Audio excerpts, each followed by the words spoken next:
Climate. Climate क्या है? अभी क्लाइमेट में हम देखते हैं कि वो रीजन्स में इन्वायरमेंट किस तरीके से है, वहाँ पे सराउंडिंग्स में क्या क्या वेरी होता है और वहाँ पे कैसी कंडीशन रहती है, ये सब क्लाइमेट में आता है।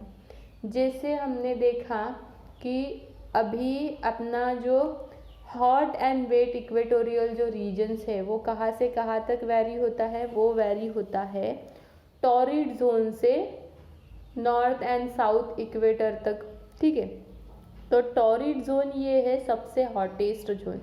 क्यों? क्योंकि वहाँ पर डायरेक्टली सन के रेज जाते हैं। तो यहाँ पे क्या कहा है? As this region receive the direct rays of the sun remains hot throughout the year. तो ये जो एरिया है ये throughout the year, throughout मतलब पूरे साल भर, there is a no winter, वहाँ पर विंटर नहीं होता, वहाँ पर थ्रू आउट द ईयर पूरे साल क्या रहता है?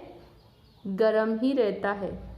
Humidity is high through out the year because of the many water bodies and dense forest found here. Humidity भी हमने प्रीवियस चैप्टर में पढ़ा था कि ह्यूमिडिटी क्या है? जहाँ पर बहुत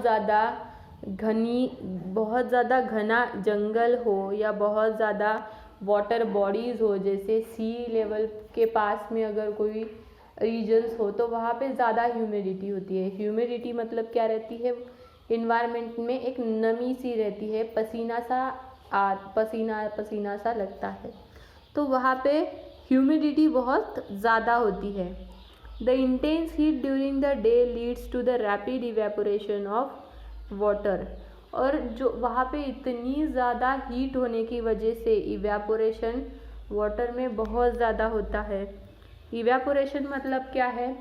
इवेपोरेशन मतलब जैसे सी है तो सी में बहुत ज़्यादा ह्यूमिडिटी रहती है और वहाँ पर बहुत ज़्यादा धूप होती है तो वहाँ पर इवेपोरेशन ज़्यादा होता है। इवेपोरेशन मतलब जो धूप की वजह से क्या होता है, वो वाटर में से वेपर्स बाहर निकलते हैं, वाटर में से वेपर्स बाहर निकलते हैं, बाष्प होता है उसका। Towering clouds form and here rain occurs every afternoon around 4 o'clock। और वहाँ पे आफ्टरनून में एवरी डे वहाँ पर क्या होता है? रेन आता है ड्यू टू द इवेपोरेशन।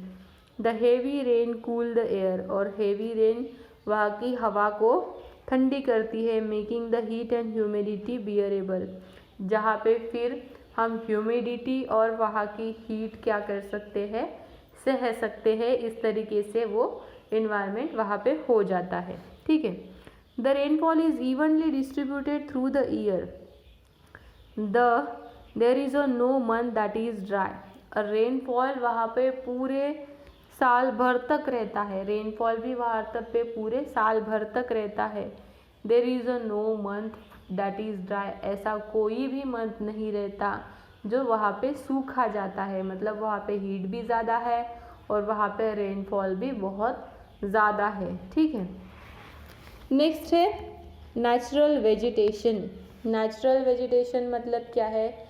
जैसे हमारे नैसर्गिक वनस्पति अर्थ का, नैसर्गिक वनस्पति अर्थ, वहाँ पे नैसर्गिक नेचुरली किस तरीके से वेजिटेशन रहता है, कौन से प्लांट्स वहाँ पर रहते हैं वो देखना है। As a result the high temperature and the heavy rainfall equatorial rain forest grow in this region. तो वहाँ उस रीजन पे क्या होता है? बहुत ज़्यादा टेम्परेचर रहता है और हेवी रेनफॉल रहता है, तो वहाँ पे इक्वेटोरियल रेन फॉरेस्ट, तो वह एरिया क्या हो जाता है? पूरा इक्वेटोरियल रेन फॉरेस्ट का हो जाता है। The growth of the trees in these forest is dense and luxuriant. Dense मतलब क्या है? घना, बहुत ही घना रहता है, जैसे ये घना जंगल दिख रहा है ना हमें, उस तरीके से घना। और लग्जरियंट मतलब बहुत ज़्यादा हेवी जैसा रहता है। ठीक है, तो उस तरीके से वहाँ पे ट्रीज रहते हैं फॉरेस्ट में। A great variety of tree grow here. Some examples, यहाँ पे ज़्यादातर कौन सी ट्रीज वहाँ पे रहती है वो कौन सी ट्रीज़ है? Mahogany, ebony, rosewood, palm tree. कौन सी ट्रीज़ है? मोहगनी, इबोनी, रोजवुड, रोजवुड को हम शीशम भी कहते हैं, और पाम वुड। कौन सी ट्रीज़ है? मोहगनी, इबोनी, रोजवुड और palm tree. The trees shed their leaves at a different times of the year. So these forests are always green. तो different times of the years में भी यहाँ पे trees के leaves आते ही रहते हैं। कौन सा भी टाइम रहो, यहाँ पे ट्री के लीव्स आते ही रहते हैं। वो जंगल हमेशा क्या रहता है? घना ही रहता है, ग्रीन ही रहता है। नेवर बेयर अ लीव्स, वहाँ से कभी भी लीव्स ख़त्म नहीं होते। They are therefore known as evergreen forest, इसीलिए वो फॉरेस्ट को क्या बोला गया है? एवरग्रीन, मतलब हमेशा ही ग्रीन रहने वाला, हमेशा ही हरा भरा रहने वाला जंगल। ठीक है। 4 distinct layers can be seen in this forest.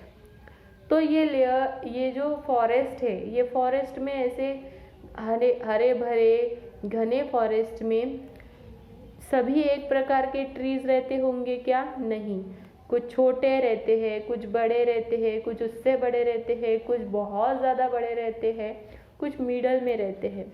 तो वो जो लेयर्स है उनकी, वो लेयर्स अभी हमें देखनी है। जैसे यहाँ पे ये पिक्चर दिखाई दे रहा है, forest layer, understory layer, canopy layer, emergent layer. ठीक है, these are the equatorial rain forest layer. Forest में किस तरीके से वो लेयर्स रहती है। तो सबसे पहली लेयर है नीचे की layer, that is forest layer. Forest layer जो ग्राउंड लेवल पर है, this is a lowest layer. The dense of the above allows very little sunlight to reach of the floor of the forest. Hence this layer is dark and damp, almost with almost no plants. तो ये layer क्या है? सबसे नीचे वाली layer है जहाँ पे सनलाइट बहुत ज़्यादा जाती नहीं है, क्योंकि बहुत बड़े बड़े पेड़ होने की वजह से सनलाइट वहाँ तक पहुँचती ही नहीं है, इसलिए वहाँ पर बहुत ज़्यादा डार्क अंधेरा रहता है और घना डंप रहता है, नम सा प्रदेश रहता है। दूसरा है under story. The layer receives a little more sunlight. दूसरे इसमें क्या होता है, यहाँ पे थोड़ा सा सनलाइट वहाँ पे मिलता है, जैसे वहाँ पे shrub, ferns, woody creepers and orchid जैसे प्लांट्स वहाँ पर ग्रो होते हैं। श्रब मतलब छोटे छोटे झाड़ियाँ वगैरह जो रहती है वो। नेक्स्ट है canopy, is the main layer of the forest. Canopy ये सबसे मेन लेयर है। Leaves and branches to form a continuous cover. यहाँ पे कैनोपाई की लेवल कितनी रहती है? ट्रीज की लेवल 30 मीटर तक टॉल रहती है। और लास्ट है सबसे एमरजेंट। एमरजेंट मतलब जो सबसे बड़ी height of the level of the plant रहती है, दैट इज 60 फीट। 60 फीट तक वो प्लांट्स की हाइट रहती है। ठीक है स्टूडेंट्स, तो यहाँ तक हमने देखा the hot and the wet equatorial regions, कौन से रीजन्स में आते हैं, कौन से प्रदेश वहाँ पे आते हैं, और कैसे क्लाइमेट रहता है, और वेजिटेशन किस तरीके से रहता है। ठीक है, तो जो हमने आज पढ़ा सोशल स्टडीज़ में, वो आपको पूरा होमवर्क में लिखना है। ओके स्टूडेंट्स, और आगे का पोर्शन हम नेक्स्ट क्लास में देखेंगे।